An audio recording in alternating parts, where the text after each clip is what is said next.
The age-old question: how can a good God allow for bad things to happen? When things are going well in life, and everyone should be blessed only with good things and celebrations and happiness and joy, we usually don't ask these questions. Because when we take it for granted in a way, we're comfortable, a blessing in life, a child is born, a child is married, we get married, we have other special occasions, we celebrate with each other, with friends, with strangers. There are many beautiful things in life, but then when the dark cloud strikes, there's a loss, a tragedy, a trauma, anxieties, internal, external, sometimes something perpetrated against us, sometimes due to something what they'll call natural. Then these big questions pop up. What do you do? Pop up is also somewhat of a dismissive statement. I wouldn't even use that word. I would use, they begin to plague us. Because the God that we so trust, the God that created us all, the goodness of God, dictates that God should be good to us. And everyone asks that question. Why is a good God allowing this to happen to me? Some people blame God. And it's not surprising, because that's what God is about, the Creator. Who else to turn to? And indeed you find Moses, none other than the great Moses, when the Jewish people were suffering in Egypt, he says to God, why are you doing bad to these people? He doesn't even say why you're allowing bad to happen. Why are you doing bad? He blames God. And he's criticized for it, but he still states it and it's documented. Because that's a natural inclination. Just like when your parents are meant to nurture you and something bad happens, you turn to them and say, why? So let's first begin by acknowledging that this question is a completely legitimate one. And yet, the answer is far more complicated than the question. Because if God means anything, it means that God put us on this earth, not the other way around. So we are right to ask questions. But can we really expect to understand the Creator? In the words of God to Job, the classic sufferer, when Job asked that question, why is there pain and suffering in this world? You're a good God. And one of the responses God gives him, he says, were you there when I created heaven and earth that you asked me this question? And I'll explain. Were you there? You asked me why there's death. Do you ask me why there's life? You ask me why there's pain. Do you ask me why there's joy? You ask me why there's the end of life. What about the beginning of life? In other words, it's all bound together. The questions we ask are only when we're not comfortable, when we're not happy. But for some reason, we take for granted when things are good, which itself is a testimony to a good God. Why? Why don't we just assume that things will be bad? God forbid.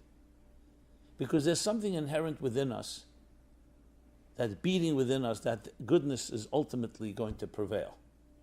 Yes, there are people who've been hurt deeply, and therefore they've lowered their expectations to the point they're always expecting the worst. But that's not how we're born. Look at children, there's a certain natural exuberance, a natural joy, optimism. So what God is saying to Job is essentially, this is part of the mysteries of life itself. If you were never born, you would never die. If you didn't have life, you wouldn't have pain. The question, of course, is can there be a life without pain? But that already connects to why is there life in the first place? And that's not the question we always ask. Point number 2. The classic response you find in the Bible and throughout history of great men and women who dealt with this question, and everybody has dealt with it. Because firstly, nobody is immune from pain and suffering and loss. The question is the extent. There are obviously tragedies that are far, far beyond the pale. You're talking about innocent children being massacred. So a child born for no reason of no cause, born in a way that is going to be challenging to the child and to the family. So there are big questions that are asked when we see these things. So the classic answer you see is silence. When Aaron's children died prematurely, they were great people, it says Aaron was silent. When the Romans were barbarically killing the leaders, the 10 martyrs, and the angels and Moses turned to God and said, is this Torah and is this its reward? Your greatest people, you're allowing them to be massacred in this fashion? And God said, be silent. Why? Because silence is not an escape. Silence is an answer. It's the ultimate answer. It's saying that no matter what reason you give, the most brilliant mind cannot speak to a bleeding heart. It's actually acknowledging, validating the very unfathomable experience of pain and suffering. So when someone is suffering, they're not looking for explanations and excuses. People may ask why, but what are you going to say? You're going to give an excuse? You're going to explain why the Holocaust happened? You're going to explain to a mother why a child was killed in a car accident? God forbid. What they need is empathy, to hold the person's hand. I'm with you. Like one great rabbi said to a person who suffered a tragedy, I don't have answers for you, but I can cry with you. Don't underestimate the power of that. Because it's actually acknowledging and recognizing that we're dealing with an abyss that no human being can fathom, that none of us can wrap our head around. And it's not explanations that we're looking for. We're looking for strength. That's the ultimate answer. Not silence, but strength. Not answers, but strength. What does strength mean? It means we don't ask why. We ask, what are we going to do about it? How am I going to get through this? How am I going to rebuild? How am I going to justify? Not justify as a justification, but justify the pain by transforming it into something positive. That, my friends, is the ultimate answer. So, I am not here to explain God, to explain why God allows for negative things to happen. We can understand the dynamics of how God put into a system that things can happen. But why? Each case you can say that God could have done it in a different way. But we'll talk about that afterwards. The first step we have to acknowledge is that pain is not meant to be justified. It's not meant to be explained away. It's meant to be absorbed. The only way out is through. It's meant to figure out how to build greater strengths. That's what we're looking for. That's what we're seeking. So in that context, think about it. When a person is in those emotional throes of pain, the tentacles, they're not looking for answers. And answers won't help. The heart will help. The empathy will help. Then there's another part. If you want to sit down and talk about it philosophically, once the emotions are not that intense, we can do that. And I'll explain that a little afterwards. But not now. Let's first acknowledge and allow ourselves to be silent in the pain. And silence is more powerful than sound. Silence is more powerful than answers. And indeed, you'll see people who have grown and built lives even after great tragedy. You'll see that they have built something that could never have been built without the pain of grief. Because at the end of the day, negative things and grief and sadness are all energy. It's just inverted energy, like the black hole.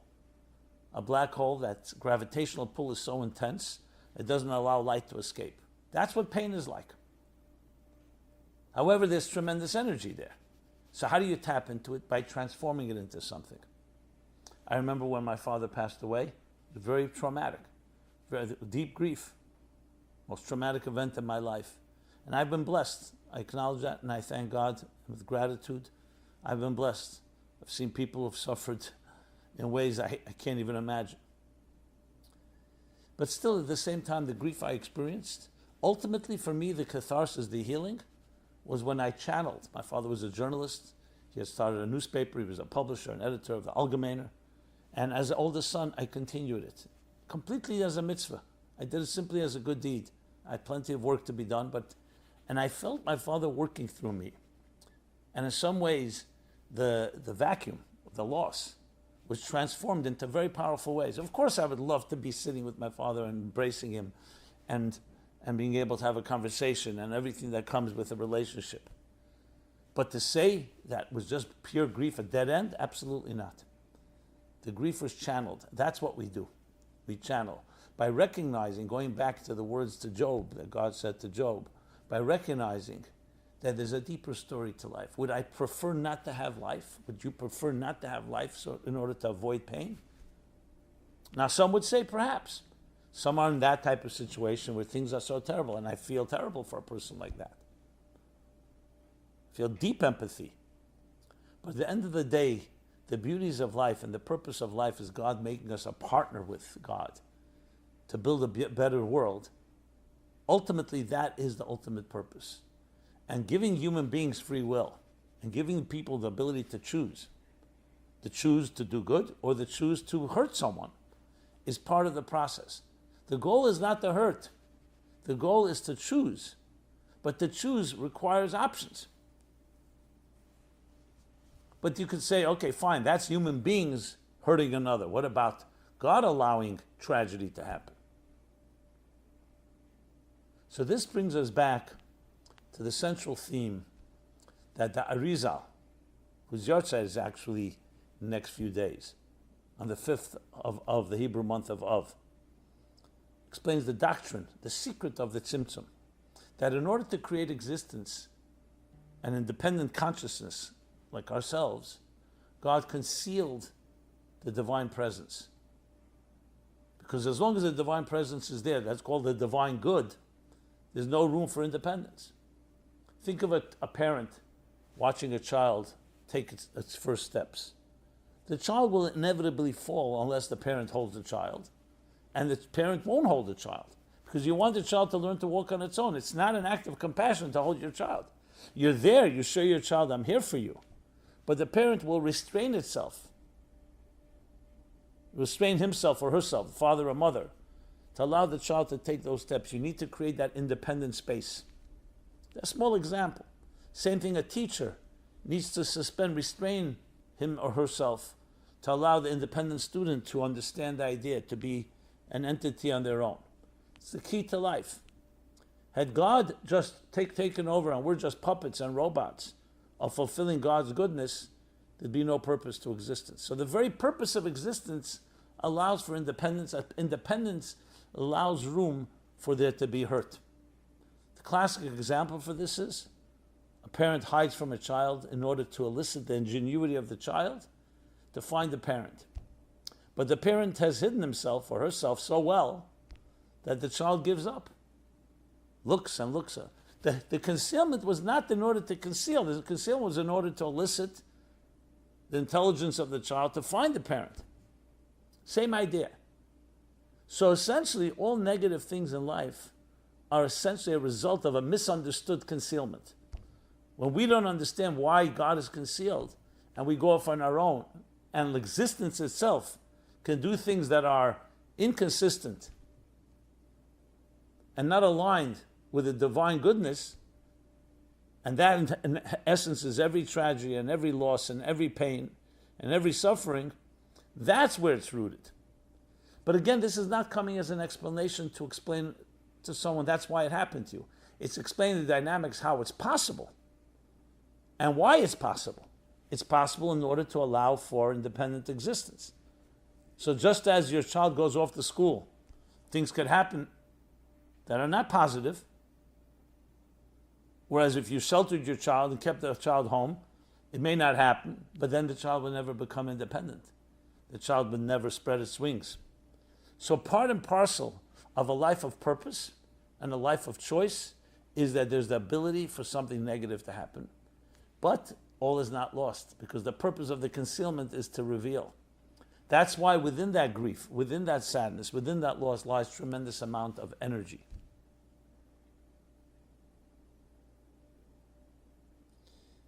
So when we see through the concealment, we understand the concealment and we see its purpose, we can tap into it. And that's why you see everyone Everyone who's come to any real level of growth will always tell you it was the setbacks that propelled the growth. Now think of someone who's very thirsty.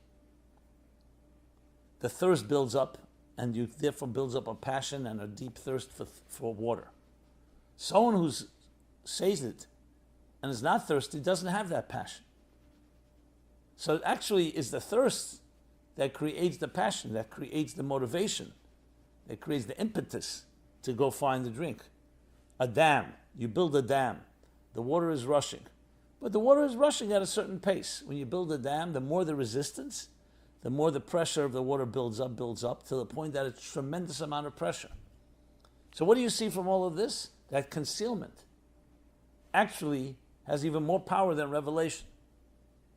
That's how we have to look at it. So again, this is not a justification, it's not an explanation, it's not blaming anyone, it's not pointing fingers. It's understanding the dynamics of it and understanding that we need to be wise. We need to be wise and not get consumed just with my pain.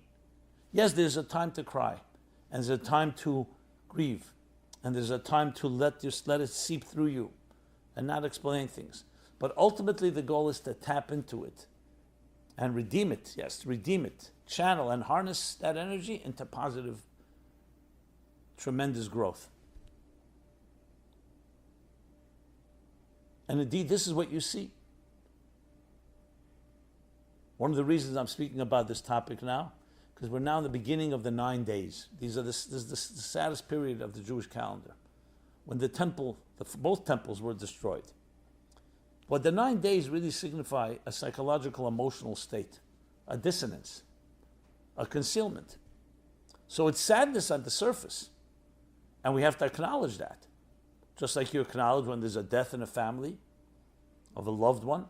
We don't ignore it. We don't say, oh, there's deep good in it and let's just move on. You need to acknowledge it. But then you need to tap into it and turn it into something far greater. And this has been the formula for success for anyone who's grown through challenges. I speak about the Jewish people because the Jewish people collectively are probably the most suffering of all peoples, have suffered at the hands of literally every host country that they lived in, and yet have come out stronger than ever, and everybody's surprised to know how. And the answer lies in that verse in Exodus that says, as they were oppressed, they thrived and they blossomed and flourished in direct proportion. That's what pressure can do. So we don't want pressure. We're not asking for it. We pray to God, please bless us, that we should only have beautiful things in life and revealed good. And this is a blessing I say to each one of you and to all of us. But when it does come, don't misunderstand it. Don't let it throw you to the point where you give up. Understand there's a mystery going on here. The mystery of life itself. The silence acknowledges the awe of the mystery.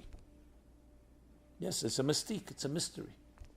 And then number two, realize that in that mystery lies tremendous power. Figure out how to tap into it, how to harness it, how to direct and channel it toward positive growth.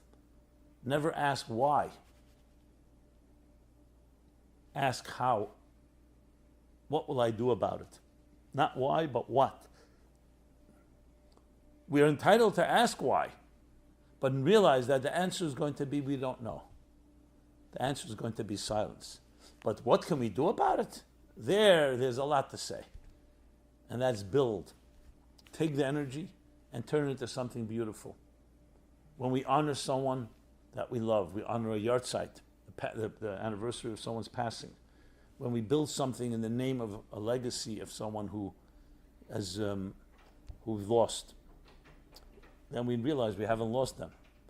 We've taken their soul, we've taken their legacy, we've taken their life, and perpetuated. We become the arms and legs by perpetuating their values and their standards and that which they contributed to this world. So there are many, many ways of how to channel negative energy and turn it into positive energy. That is the mission of our lives. And again, I want to conclude, we should only be blessed with beautiful things in life, in a revealed way. But should there be that setback, should there be that moment realize the two things. One, it's a mystery that you will probably not find an answer to. And two, the story is not over. The next step is, how do we tap into that and turn it into tremendous growth, tremendous celebration. And in retrospect, when we look back, we can see, I may not have understood it at the time, but I see what grew out of it, what came out of it. And it's also the healthy attitude, because the fact is, loss and pain can debilitate and demoralize us, and that's probably even worse than the pain itself, but that's what we have to fight. We have to make sure to know that the goodness in your heart and soul, and the power and fortitude and resilience you have is greater than all the darkness. Because at the end of the day, the tzimtzum, the concealment, is very powerful, but it's coming from a place that concealed itself. And that's what's more powerful than the concealment itself. And that's what we need to uncover and unleash. May we be blessed only with good things, and may any negative thing be transformed into celebrations and holidays. Thank you so much. This has been Simon Jacobson. Meaningful Life Center, meaningfullife.com is our website. Please subscribe to our growing YouTube channel. Please share. Love to hear your thoughts, comments, feedback. Be blessed, and may we discover the good in everything. Thank you. This program is brought to you by the Meaningful Life Center. Please help us continue our programs. Make even a small contribution at meaningfullife.com/donate.